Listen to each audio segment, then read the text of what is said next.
আমি মূলত লামা বান্দরবান থেকে এসেছি, আপনারা হয়তো জানেন এটা খুবই পরিচিত জায়গা। তো এখানে মূলত আসা হচ্ছে যে এমনিতেই আমার এখানে মামা বাড়ি। তো গত বছর এসেছিলাম, ভালো লেগেছে, এবছর এসেছি।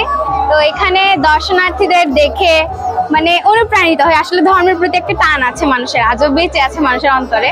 রামের জন্ম উৎসব উপলক্ষে, শ্রী ভগবান শ্রী রামচন্দ্রের জন্ম উৎসব উপলক্ষে এই মেলাটা হয়। এবং এই যে নবমী মহান কালকে বিজয়া দশমী হবে, রামচন্দ্র যখন এই যে ইয়ে থেকে বড় রাবণের সাথে যুদ্ধ করার পরে যখন নাকি অযোধ্যায় ফিরে আসছিলেন, তখন এই আজকের এই বিজয়া দশমীর মধ্যে বিজয়া দশমী।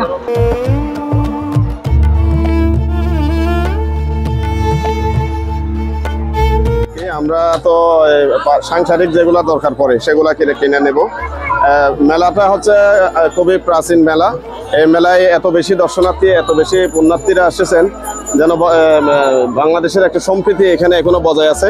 সেটার জন্য ভগবানের কাছে কৃতজ্ঞতা জানাই।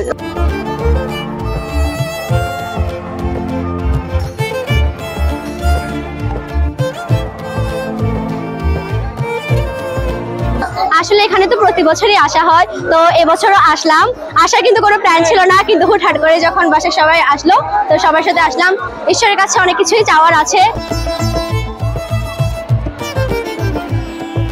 এখানে লক্ষ লক্ষ মানুষ, আমাদের অতিথি, আমাদের সংসদ সদস্য সাবেক এখানে সমস্ত অতিথিবৃন্দ ছিলেন,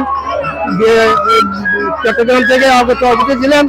এই মেলায় যারা আমাদের হিন্দু মুসলমান বৌদ্ধ সম্প্রদায়ে সম্প্রতিভাব এখানে আছে। এখানে সবাই কোনো ভেদাভেদ নেই, এখানে সবাই আমরা এখন বাস করি।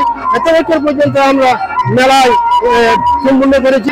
সম্প্রতি পক্ষ থেকে ধন্যবাদ জানাই, স্বাগত জানাই এবং অনুমতি যেন এই বাংলাদেশের ঐতিহ্যবাহী এই সাম্প্রতিক প্রজন্মকে সবাইকে নিয়ে এগিয়ে নিয়ে যেতে পারি।